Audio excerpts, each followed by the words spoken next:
ಸೌಜನ್ಯ ಕೊಲೆ ಬಳಿಕ ನನ್ನನ್ನ ಧರ್ಮಸ್ಥಳ ಬಿಡಿಸಿದ್ರು ಚಿನ್ನಯ್ಯ. ಶವಗಳನ್ನ ಹೂತಿರುವ ಆರೋಪ ಸಂಬಂಧ ನಾನು ಯಾರದೇ ಆಮಿಷಕ್ಕೆ ಒಳಗಾಗಿಲ್ಲ.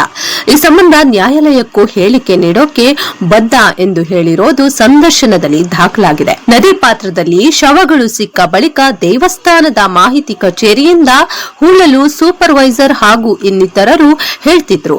ಅದರಂತೆ ಯಾವುದೇ ಮರಣೋತ್ತರ ಪರೀಕ್ಷೆ ಇಲ್ಲದೆ ಪೊಲೀಸರ ಸಮ್ಮುಖವೇ ಹೂತು ಹಾಕಿದ್ದೇನೆ ಅಂತ ಹೇಳಿದ್ದಾನೆ.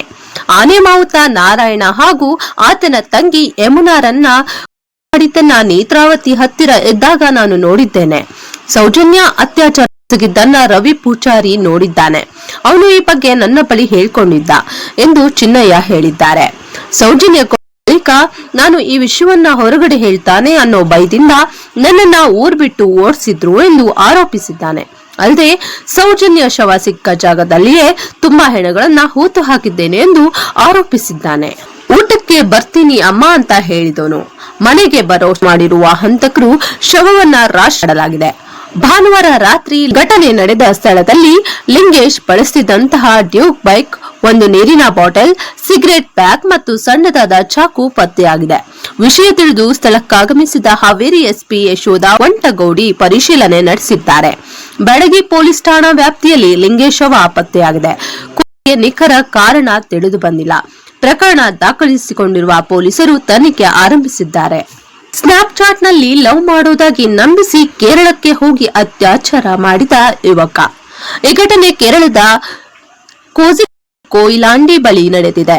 ಸಾಮಾಜಿಕ ಜಾಲತಾಣ ವರ್ಷದ ಬಾಲಕಿ ಮೇಲೆ ಲೈಂಗಿಕ ದೌರ್ಜನ್ಯ ಎಸಗಿದ ಕರ್ನಾಟಕ ಮೂಲದ ಯುವಕನನ್ನ ಬಂಧಿಸಲಾಗಿದೆ. ಕರ್ನಾಟಕದ ಮೊಹಮ್ಮದ್ ಸಯೀದ್ ಯೂಸುಫ್ ಎಂಬಾತನನ್ನ ಕೋಜಿಕೋಡ್ ಕೋಯಿಲಾಂಡಿ ಪೊಲೀಸ್ ನಲ್ಲಿ ಪರಿಚಯವಾದ ಬಾಲಕಿಗೆ ಪ್ರೇಮದ ನಾಟಕವಾಡಿ ಈತ ಲೈಂಗಿಕ ದೌರ್ಜನ್ಯ ಎಸಗಿದ್ದಾನೆ ಎಂದು ಪೊಲೀಸರು ತಿಳಿಸಿದ್ದಾರೆ. ಸೈಬರ್ ಸೆಲ್ ನೆರವು ಮತ್ತು ಹಲವು ಸಿಸಿಟಿವಿ ದೃಶ್ಯಾವಳಿಗಳ ಸಹಾಯದಿಂದ ಪೊಲೀಸರು ಆರೋಪಿಯನ್ನ ಪತ್ತೆ ಹಚ್ಚಿದ್ದಾರೆ. ವಡಕರ ಡಿವೈಎಸ್ಪಿ ಹರಿಪ್ರಸಾದ್ ನೇತೃತ್ವದಲ್ಲಿ CI Srilal, SI Biju, ASI Viju, Shobha, civil police ಅಧಿಕಾರಿಗಳಾದ ನಿಖಿಲ್ ಕುಮಾರ್, ಗಂಗೇಶ್ ಮುಂತಾದವರನ್ನ ತಂಡ ಆರೋಪಿಯನ್ನ ಪತ್ತೆ ಮಾಡಿ ಬಂಧಿಸಿದೆ.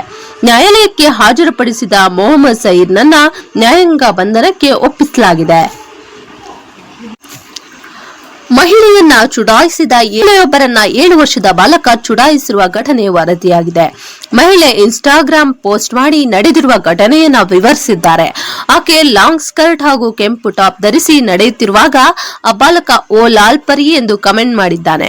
ಆರಂಭದಲ್ಲಿ ತನಗೆ ಅಚ್ಚರಿಯಾಯಿತು. ಏನು ತಿರುಗಿ ಹೇಳಬೇಕೆಂದೇ ಗೊತ್ತಾಗ್ಲಿಲ್ಲ. ಸೊಸೈಟಿಯ ಭದ್ರತಾ ಸಿಬ್ಬಂದಿ ಕೂಡ ಅದನ್ನ ನೋಡಿ ನಗುತ್ತಿರುವುದನ್ನು ಕಂಡು ಮತ್ತಷ್ಟು ಅಚ್ಚರಿಯಾಯಿತು. ಬೀದಿಗಳಲ್ಲಿ ಪುಂಡ ಪೋಖರಿಗಳು ಹೆಣ್ಣು ಮಕ್ಕಳನ್ನ ಚುಡಾಯಿಸೋಕೆ ಬಳಸುವ ಅದೇ ಸಾಲನ್ನ 6-7 ವರ್ಷದ ಮಕ್ಕಳು ಬಳಸುತ್ತಿದ್ದಾರೆ ಎಂದರೆ ಈ ಸಮಾಜ ಎತ್ತ ಸಾಕ್ತಿದೆ ಅನ್ನುವ ಪ್ರಶ್ನೆ ಉದ್ಭವವಾಗುತ್ತೆ. ಭದ್ರತಾ ಸಿಬ್ಬಂದಿ ಬಾಲಕನ ಮಾತು ಕೇಳಿ ನಕ್ಕರು ಕೂಡ ನನಗೆ ಅದು ತಮಾಷೆ ಅನ್ನಿಸ್ಲಿಲ್ಲ ಅಂತಾರೆ. ಸ್ವಾಮೀಜಿಯನ್ನ ಭೇಟಿಯಾಗಿತ್ತ ಬುರುಡೆ ಗ್ಯಾಂಗ್. ಸ್ಫೋಟಕ ಮಾಹಿತಿ ಬಾಯ್ಬಿಟ್ಟ ಚಿನ್ನಯ್ಯ. ಧರ್ಮಸ್ಥಳ ವಿರುದ್ಧ ನಡೆಸಿದ ಷಡ್ಯಂತ್ರ ಸುದೀರ್ಘ ದಿನಗಳಿಂದ ನಡೆಸಿದ್ದ ಪ್ಲಾನ್ ಅನ್ನೋದು ಬಯಲಾಗಿದೆ. ಎಸ್ಐಟಿ ತನಿಖೆಯಲ್ಲಿ ಚಿನ್ನಯ್ಯ ಸ್ವಾಮೀಜಿಯೊಬ್ಬರ ಭೇಟಿ ಕುರಿತು ಮಾಹಿತಿ ನೀಡಿದ್ದಾರೆ. ಬುರುಡೆ ಹಿಡಿದು ಚಿನ್ನಯ್ಯ ದೂರುದಾರನಾಗಿ ಬರುವುದು ಮೊದಲು ಈ ಗ್ಯಾಂಗ್ ಬುರುಡೆ ಹಿಡಿದು ಸ್ವಾಮೀಜಿಯನ್ನ ಭೇಟಿ ಮಾಡಿತ್ತು. ಸೌಜನ್ಯ ಪ್ರಕರಣ ಮುಂದಿಟ್ಟುಕೊಂಡು ಸ್ವಾಮೀಜಿಯನ್ನ ಈ ಗ್ಯಾಂಗ್ ಭೇಟಿ ಮಾಡಿ ಇಡೀ ಪ್ರಕರಣವನ್ನ ಮನವರಿಕೆ ಮಾಡಿಕೊಡುವ ಪ್ರಯತ್ನ ಮಾಡಿತ್ತು. ಸೌಜನ್ಯ ಪ್ರಕರಣದ ರೀತಿಯಲ್ಲೇ ಶವಗಳನ್ನ ಹೂತಿರುವ ಕೇಸ್ ಇದು. ಧರ್ಮಸ್ಥಳದಲ್ಲಿ ನಿರಂತರವಾಗಿ ಈ ರೀತಿ ಪ್ರಕರಣಗಳು ನಡೆಯುತ್ತಿದೆ ಎಂದು ಸ್ವಾಮೀಜಿ ಮುಂದೆ ವಿವರಣೆ ನೀಡಿತ್ತು ಎಂದು ವರದಿಯಾಗಿದೆ. ಹಿಂದೂ ವಿರೋಧಿ ಹೋರಾಟ ಎಂದು ಗುರುತಿಸಿಕೊಳ್ಳಬಾರದು ಅನ್ನೋ ಕಾರಣಕ್ಕೆ ಸ್ವಾಮೀಜಿ ಭೇಟಿ ಮಾಡಿದ ತಂಡ ಸರ್ಕಾರಕ್ಕೆ ಒತ್ತಡ ಹೇರೋಕೆ ಮುಂದಾಗಿತ್ತು. ಸ್ವಾಮೀಜಿ ಮೂಲಕ ಧರ್ಮಸ್ಥಳ ಪ್ರಕರಣದ ತನಿಖೆ ತಮ್ಮ ಪ್ಲಾನ್ ಪ್ರಕಾರವೇ ಮುಂದೆ ಸಾಗೋಕೆ ಪ್ಲಾನ್ ಮಾಡಿತ್ತು. ಸ್ವಾಮೀಜಿ ಮೂಲಕ ಸರ್ಕಾರಕ್ಕೆ ಒತ್ತಡ ಹಾಕುವುದು, ಈ ಹೋರಾಟದಲ್ಲಿ ಇಡೀ ಹಿಂದೂ ಸಮುದಾಯ ತಮ್ಮ ಜೊತೆ ಇದೆ ಎಂದು ಬಿಂಬಿಸೋಕೆ ಪ್ಲಾನ್ ಮಾಡಲಾಗಿತ್ತು ಅನ್ನೋ ಮಾಹಿತಿಯನ್ನ ಚಿನ್ನಯ್ಯ ಬಯಲು ಮಾಡಿದ್ದಾನೆ ಎಂದು ಹೇಳಲಾಗ್ತಿದೆ. ವರದಕ್ಷಿಣೆ ಕಿರುಕುಳಕ್ಕೆ ಬೇಸತ್ತು 3 ವರ್ಷದ ಮಗಳ ಜೊತೆ ಬೆಂಕಿ ಹಚ್ಚಿಕೊಂಡು ತಾಯಿ ಆತ್ಮಹತ್ಯೆ. 32 ವರ್ಷದ ಶಾಲಾ ಉಪನ್ಯಾಸಕಿ ಮನೆಗೆ ಹಿಂತಿರುಗಿ ಒಳಗಿನಿಂದ ಬಾಗಿಲು ಲಾಕ್ ಮಾಡಿ ಕುರ್ಚಿಯ ಮೇಲೆ ಕುಳಿತು ತನ್ನ ಮತ್ತು ತನ್ನ ಮಗಳ ಮೇಲೆ ಪೆಟ್ರೋಲ್ ಸುರಿದುಕೊಂಡು ಬೆಂಕಿ ಹಚ್ಚಿಕೊಂಡಿದ್ದಾರೆ ಎಂದು ವರದಿಯಾಗಿದೆ. ಆಕೆಯ ಪತಿ ಅಥವಾ ಅತ್ತೆ ಮಾವ ಇಬ್ಬರು ಮನೆಯಲ್ಲಿ ಇರಲಿಲ್ಲ. 3 ವರ್ಷದ ಮಗು ನೆಲಕ್ಕೆ ಬಿದ್ದು ತೀವ್ರ ಸುಟ್ಟ ಗಾಯಗಳಿಂದ ತಕ್ಷಣವೇ ಸಾವನ್ನಪ್ಪಿತ್ತು. ಮನೆಯಿಂದ ಹೊಗೆ ಬರುತ್ತಿರುವುದನ್ನು ನೋಡಿದ ನೆರೆಹೊರೆಯವರು ಮಹಿಳೆಯ ಕುಟುಂಬ ಮತ್ತು ಪೊಲೀಸರಿಗೆ ಮಾಹಿತಿ ನೀಡಿದ್ರು. ಅವರು ಮನೆಗೆ ಬಂದು ನೋಡಿದಾಗ ಅವರ ಮಗಳು ಮತ್ತು ಮೊಮ್ಮಗ ಬೆಂಕಿಯಲ್ಲಿ ಸುಟ್ಟು ಹೋಗಿರುವುದನ್ನ ನೋಡಿದ್ರು. ಉಪನ್ಯಾಸಕಿಯನ್ನ ಮಹಾತ್ಮ ಗಾಂಧಿ ಆಸ್ಪತ್ರೆಗೆ ಸಾಗಿಸಲಾಯಿತಾದ್ರೂ ಚಿಕಿತ್ಸೆಯ ಸಮಯದಲ್ಲಿ ಅವರು ಸಾವನ್ನಪ್ಪಿದ್ರು. ಮಹಿಳೆಯ ತಂದೆ ಒಮಾರಾಮ್ ಬಿಷ್ಣೋಯ್ ಮತ್ತು ಅತ್ತೆ ಮಾವನ ವಿರುದ್ಧ ವರದಕ್ಷಿಣೆ ಕಿರುಕುಳಕ್ಕೆ ಪ್ರಚೋದನೆ ಆರೋಪದ ಮೇಲೆ ಪ್ರಕರಣ ದಾಖಲಿಸಿದ್ದಾರೆ. ಗೃಹಿಣಿ ಜೊತೆ ಲವ್ವಿ ಗಂಡನನ್ನ ಬಿಡಲ್ಲ ಎಂದಿದ್ದಕ್ಕೆ ಬಾಯಲ್ಲಿ ಜಿಲೆಟಿನ್ ಕಡ್ಡಿ ಸ್ಫೋಟಿಸಿ ಕೊಂದ. ಕೇರಳ ಮೂಲದ ವ್ಯಕ್ತಿಯನ್ನ ವಿವಾಹವಾಗಿದ್ದ ರಕ್ಷಿತಾ ಸಿದ್ದರಾಜು ಜೊತೆ ಅನೈತಿಕ ಸಂಬಂಧ ಹೊಂದಿದ್ಲು. ಈ ಮಧ್ಯೆ ಆರೋಪಿ ಸಿದ್ದರಾಜು ಕಪ್ಪಡಿ ಕ್ಷೇತ್ರಕ್ಕೆ ಹೋಗೋಣ ಅಂತ ಕರೆದಿದ್ದು ನಂತರ ಲಾಡ್ಜ್ನಲ್ಲಿ ಮಹಿಳೆ ರಕ್ಷಿತಾಳನ್ನ ಕೊಲೆ ಮಾಡಿ ಬಳಿಕ ಮೊಬೈಲ್ ಬ್ಲಾಸ್ಟ್ ಅಂತ ಕೂಗಾಡಿದ್ದ. ಈ ಅಲ್ಲಿಗೆ ಬಂದ ಲಾಡ್ಜ್ನ ಸಿಬ್ಬಂದಿ ಸ್ಥಳದಲ್ಲಿ ಯಾವುದೇ ಮೊಬೈಲ್ ಇಲ್ಲದ ಕಾರಣ ಅನುಮಾನ ವ್ಯಕ್ತಪಡಿಸಿದ್ದು, ಈ ಸಮಯದಲ್ಲಿ ಬ್ಲಾಸ್ಟ್ ಆದ ಮೊಬೈಲ್ ಎಲ್ಲಿ ಎಂದಿದ್ದಕ್ಕೆ ಹೊರಗೆ ಬಿಸಾಡಿದ್ದಾಗಿ ಆರೋಪಿ ಸಿದ್ದರಾಜು ಸುಳ್ಳು ಹೇಳಿದ್ದ. ಕಿಟಕಿಯಿಂದ ಎಸೆದಿರೋದಾಗಿ ತಿಳಿಸಿ ಸಿದ್ದರಾಜು ಪರಾರಿಯಾಗೋಕೆ ಯತ್ನಿಸಿದ್ದ. ಈ ವೇಳೆ ಸಿಬ್ಬಂದಿ ಹುಡುಕಾಟ ನಡೆಸಿದ್ರು ಕೂಡ ಮೊಬೈಲ್ ಸಿಗದ ಹಿನ್ನೆಲೆಯಲ್ಲಿ ಅನುಮಾನ ಬಂದು ಪೊಲೀಸರಿಗೆ ಫೋನ್ ಮಾಡಿದ್ದಾರೆ. ಸ್ಥಳಕ್ಕೆ ಬಂದ ಪೊಲೀಸರು ವಿಚಾರಣೆ ನಡೆಸಿದ್ದು, ಈ ವೇಳೆ ಆರೋಪಿ ಸಿದ್ದರಾಜು ಅಸಲಿ ವಿಷಯ ಕಕ್ಕಿದ್ದಾನೆ.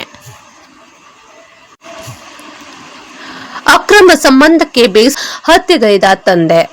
ಈ ಹತ್ಯೆಗೆ ಅಕ್ರಮ ಪ್ರೇಮ ಸಂಬಂಧ ಕಾರಣ ಎಂದು ಹೇಳಲಾಗುತ್ತಿದ್ದು, ಮಹಿಳೆಯ ಕುಟುಂಬವೇ ಅವರನ್ನ ಕೊಂದಿದೆ ಎಂದು ಹೇಳಲಾಗ್ತಿದೆ. ಇದನ್ನ ಮರ್ಯಾದಾ ಹತ್ಯೆ ಎಂದು ಹೇಳಲಾಗ್ತಿದೆ. ಮೂಲಗಳ ಪ್ರಕಾರ ಮಹಿಳೆಯ ತಂದೆ ತನ್ನ ವಿವಾಹಿತ ಮಗಳು ಮತ್ತು ಆಕೆಯ ಪ್ರಿಯಕರನನ್ನ ಕೊಂದು ಅವರ ಶವಗಳನ್ನ ಬಾವಿಯಲ್ಲಿ ಎಸೆದಿದ್ದಾನೆ. ಆಗಸ್ಟ್ 25 ಸೋಮವಾರ ಗೋಲೆಗಾಂವ್ನಲ್ಲಿ ಈ ಘಟನೆ ನಡೆದಿದೆ. ಪ್ರಿಯಕರ ಮಹಿಳೆಯ ಅತ್ತೆಯ ಮನೆಗೆ ಹೋಗಿದ್ದಾಗ ಈ ಘಟನೆ ಬೆಳಕಿಗೆ ಬಂದಿತ್ತು. ಅತ್ತೆಯಂದಿರು ಅವರನ್ನ ಹಿಡಿದು ಮಹಿಳೆಯ ತಂದೆಗೆ ಮಾಹಿತಿ ನೀಡಿದ್ರು. ತಂದೆ ಇತರ ಇಬ್ಬರು ವ್ಯಕ್ತಿಗಳೊಂದಿಗೆ ಗೋಲೆಗಾಂವ್ಗೆ ಬಂದರು. ಮಹಿಳೆ ಮತ್ತು ಆಕೆಯ ಪ್ರಿಯಕರನನ್ನ ಅಮಾನವೀಯವಾಗಿ ಥಳಿಸಿದ್ರು. ಈ ಸಮಯದಲ್ಲಿ ಮಹಿಳೆಯ ಪತಿ ಕೂಡ ಇದ್ರು. ಹಲ್ಲೆಯಿಂದಾಗಿ ಇಬ್ಬರು ಸಾವನ್ನಪ್ಪಿದ್ದಾರೆ ಎಂದು ವರದಿಯಾಗಿದೆ. ನಂತರ ಶವಗಳನ್ನ ಬಾವಿಗೆ ಎಸೆಯಲಾಯಿತು. ಇನ್ನು ಮುದ್ದೆಯಲ್ಲಿ ನಿದ್ದೆ ಮಾತ್ರೆ ಹಾಕಿ ಅತ್ತೆಯನ್ನ ಕೊಂದ ಸೊಸೆ. ಅಂತ್ಯಕ್ರಿಯೆ ನಡೆಸಿ 10 ದಿನದ ನಂತರ ಸಿಕ್ತು ಸುಳಿವು. ಅತ್ತೆ ಸತ್ತು 10 ದಿನಗಳಾದ ನಂತರ ಮನೆಯವರಿಗೆ ಚಿನ್ನಾಭರಣ ಕಾಣದಿದ್ದಾಗ ಅನುಮಾನಗೊಂಡು ಪೊಲೀಸರಿಗೆ ದೂರು ನೀಡಿದಾಗ ಸೊಸೆಯೇ ಕೊಲೆ ಮಾಡಿರೋದಾಗಿ ಪ್ರಕರಣ ಬಯಲಿಗೆ ಬಂದಿದೆ. ಪೊಲೀಸ್ ಠಾಣೆಯಲ್ಲಿ ಕೇಸ್ ದಾಖಲಾಗಿ 3 ದಿನಗಳು ಕಳೆದ ನಂತರ ಮಾತ್ರೆ ತಂದುಕೊಟ್ಟ ಆರೋಪಿ ಸಿಕ್ಕಿಬಿದ್ದಿದ್ದಾನೆ. ಅಜ್ಜಂಪುರ ತಾಲೂಕಿನ ತಡಗಾ ಗ್ರಾಮದಲ್ಲಿ ಅತ್ತೆಯ ಸಾವಿನ ರಹಸ್ಯ ಕೊನೆಗೂ ಬಯಲಾಗಿದೆ. ಮುದ್ದೆಯಲ್ಲಿ ನಿದ್ದೆ ಮಾತ್ರೆ ಬೆರೆಸಿ ಅತ್ತೆಯನ್ನ ಕೊಲೆ ಮಾಡಿದ ಸೊಸೆ ಅಶ್ವಿನಿ ಮತ್ತು ಆಕೆಯ ಪ್ರಿಯಕರ ಆಂಜನೇಯನನ್ನ ಪೊಲೀಸರು ಬಂಧಿಸಿದ್ದಾರೆ. ಕಳೆದ ದಿನಗಳ ಹಿಂದೆ ಮೃತಪಟ್ಟಿದ್ದ ಅತ್ತೆ ದೇವಿರಮ್ಮ ಅವರ ಶವಗಳನ್ನ ಮರಳಿ ಹೊರತೆಗೆದು ಮರಣೋತ್ತರ ಪರೀಕ್ಷೆ ನಡೆಸೋಕೆ ಪೊಲೀಸರು ಮುಂದಾಗಿದ್ದಾರೆ.